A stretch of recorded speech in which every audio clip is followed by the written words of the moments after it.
What if the pharaohs had never chosen the Valley of the Kings as their secret burial ground?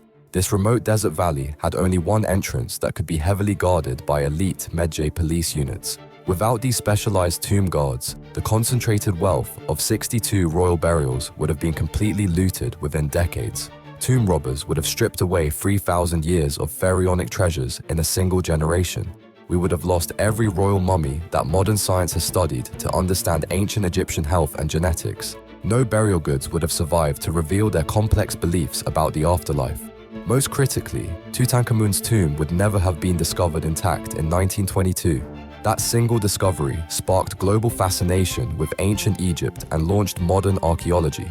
Without it, we might know almost nothing about pharaonic wealth and power. The Valley's security system preserved the greatest archaeological treasure trove in human history. One strategic location made modern Egyptology possible.